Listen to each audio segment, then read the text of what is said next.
Welcome into SportsSource.tv. Glad to have you here for our overtime segment. Joined by Chuck Cavaleris way down yonder. Really? We got Mark Pankratz, who from his native Illinois has never heard the word yonder. We have we have Josh Ward, and we have Bob Hodge. Guys, I appreciate you. You are an Illinois native, Yes, correct? sir. Yep. Want to tell people, look at these hats right here. Let's get a shot here. I tell you about Jinx Logos and the work they do. Jimmy Andrews and his team are fantastic. Doesn't matter what kind of cap, visor, mug, jacket, t-shirt, polo, whatever, they can put your logo on this stuff, and it's all quality stuff. It is quality items, and the prices are just through the floor cheap. I mean, it's great pricing. I have seen places where a hat like this would cost you more than what Jinx Logos charges you with the logo. It's cost more without the logo on it, just to buy the cap. You put the embroidery on there and Jinx Logo still gives you an incredible price. They are tremendous. I can't say enough about them, Jinx Logos. All right, guys, the last few years the football team has been put to bed by this point. There's been interest, there's been excitement about basketball and seeing what happens on the basketball front. Even when it was the Conzo Martin era, you had people that were interested to see how that turned out. Now, however, you got a lot of people, I think, that are still, and we've talked about it, I think they're still taking a wait-and-see approach with the basketball team. The football team isn't put to bed now, all right? You're back going to bowls. You're playing you're not going to be done in December either. You get a January bowl, then it's only a month until you're trying to sign another top 5 recruiting class. The last few years, I think Knoxville has shown that it can be a football/basketball town. Is it in danger right now of becoming a football town again, at least for the short term? Boy, it's definitely trending that way, and yes, it is. And especially, as Mark has pointed out, with such a young basketball team that has some deficiencies that a lot of people predict may only win, 5 or 6 SEC games. I mean, that's where it just seems like it could just get worse as terms of wins and losses on the basketball front. Well, here's my thing. Because it is a football fan base, I think when you get a new football coach, everybody is all gung-ho and all support, whether it's Butch Jones or even Dooley when he first got the job. Everyone is, yes, new blood here, let's go support him. Whereas basketball, I think it's the opposite. You have to be proven that you can win basketball games, and then they'll come out and support you. I looked at even when Bruce Pearl was here, his second game, announced attendance was 12,000 people. Yeah. So it's until in that first game they won at Texas, and then people were like, oh man, yes, he's got charisma, but he also wins, and then they support. So I think if you can beat a Butler and win some games, then the fan base will come out and support you. Yeah, is it in danger of being football heavy or only? I think absolutely it's in danger of it. And Mark's right, in basketball you have to prove yourself, especially when you have off-court issues that they're worried about. That's the biggie. And you're having to prove yourself on the court. That's a double whammy there. That's really tough for Tennessee. Basketball and football, the support is going to be there no matter what until they're done with you. Basketball, I think it's the other way around. And I also think that you have another problem endemic with this team too, is who are the players that the fans are in love with right now? You don't know them. When Bruce Pearl came, you had the big win at Texas. You had Chris Lofton coming out there and bombing all the threes, and then you went from him, and you had Dane Bradshaw, you had Wayne Chisholm. You had all these players that people felt close to. Who do you got on this team besides Josh Richardson? That's the one guy that you have, and until you win, people aren't going to pay attention, and until people start paying attention, you don't get involved with these players. I had Matt Haynes this week from Southeast Termite and Pest Control, one of our sponsors, tell me that Armani Moore is his guy. He's a fan of Armani Moore. So there you got Richardson. A few people out there really like Armani Moore, but I think you're right. We don't know this coach. He's got the baggage. We don't know what's going to happen. I think people, because of what happened with Pearl, are fearing the worst. And I think Tennessee's going to do everything they can to save Donnie Tyndall. But you got that, and then you have a team of just all new people. And it's not the John Calipari all new people, because those are top 6 players in the country every year he washes through there. So I think that issue is huge. You don't have the coach to grab onto.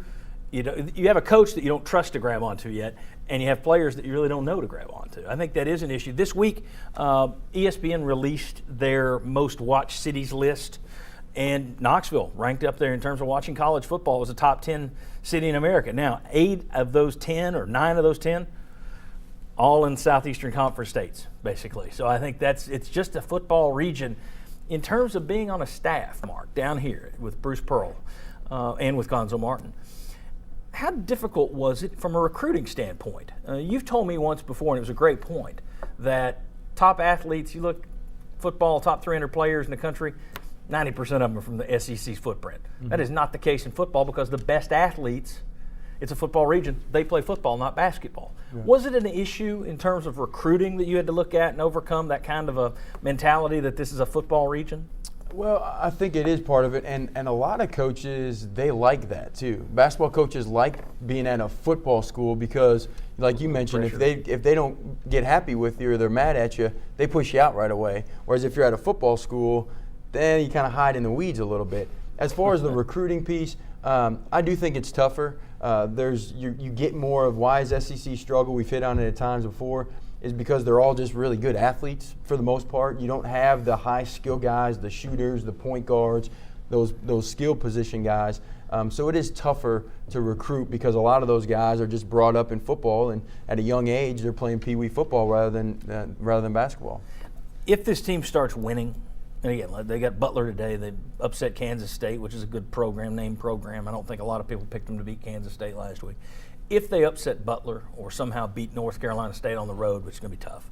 But if they do that, do you think fans are going to be more likely to jump in, or is it still Tyndall, we don't know the roster? I think it's still a wait and see a lot. And my question then is, what are you waiting for? How long do you wait, and what are you wanting to see? If they start pulling off upsets, what's it going to take for fans to say, yeah, I'm in on this team? Today goes down the road a little bit. I think if you win today, that gives you a little bit of credibility. If you go 3-0 this week, I think it would be massively huge if you could go 3-0 this week. I don't think they're going to do it.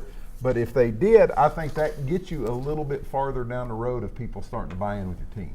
Chuck, I didn't mean to cut you off. I just wanted to clarify my question is, what do you think it will take for them? Do you agree with Bob? I think it's a lot of what Bob's saying. It's going to string together some wins. We've seen the effort. And it's one thing to say you play hard, you didn't quit, and we only lost by 10 or 12. Right. It's another thing to give that effort and go out there and beat a team you're really not supposed to beat. Yeah, and I think it comes back to the NCAA. I really do. I know I keep coming back to that as well, but I've had too many people say, I want to know for sure that he's going to be the coach. I don't think fans want to buy into a guy that they don't believe or they're worried won't be the coach in a year or so. Until they know that he's coming back next year and he's actually building a program, I don't think that the fans that have bought in the last several years will fully buy in now. Let me just finish up. We'll ask a question here. We'll probably do this sometime down the line. But I said I wasn't going to talk all this stuff on the air, but SportsSource.tv will throw it out here. A couple of players from Southern Miss that were with Tyndall, not on that program anymore. That's after the assistants here left or were told to leave. Do you think UT is prepared to jettison Donnie Tyndall if an NCAA investigation, even let's say they hit him with a 5-game suspension or a 10-game suspension? Do you think Tennessee takes the moral high ground and says we got to make another change? I do not. I think because of their current situation, they're going to hold on to him longer, barring a show cause penalty, which you can't keep a coach through.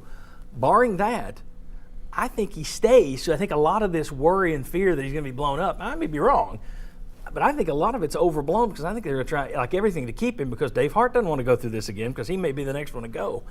Thoughts on Tennessee and Tyndall? Does anybody agree with me, or do you think that no, they'll whack the guy because the contract allows them to? I mean, they worded it correctly in the contract. I think if they can whack him, they'll whack him. I think if it's bad enough. If it was a 5-game suspension, a level like that, okay, I think you stick with him. But you get much beyond that, I think you probably got to go in a different direction. I think they keep him if they can. And I'm with you. I think it has to be a show cause type situation. If it's a Frank Haith situation at Missouri where he of course left on his own later on, but where he's penalized in the middle of a season but he comes back, then I think Tennessee would have him back. They've had assistants leave the staff. I think they would say that's enough. Let's move on. Let's try to get recruiting going. Yeah, I think, as you all said, I think if they can keep him, if the allegations are not so severe that it is a major violation. If it's a major violation, I think Dave will get rid of him. But if those major violations are put on the people that have left the program, I think then he'll be here next year. And that's clearly the hope. I mean, let's be honest. We can look at this, and I think what you're going to see, and I've said this before, Donnie Tyndall's told 2 people I know that I've got it buttoned up that I didn't know anything about it. I don't know how you button up something you didn't know about, but it's clearly a plausible deniability is your defense here. Chuck, what are your thoughts on this? Do you think they fight to keep him, or do you think they whack him? I think it all comes back to how many people make allegations that turn out to be true, and the extent of the NCAA investigation. That if you get academic fraud, if you have people taking tests for student athletes, if you're altering transcripts, then it can get really ugly.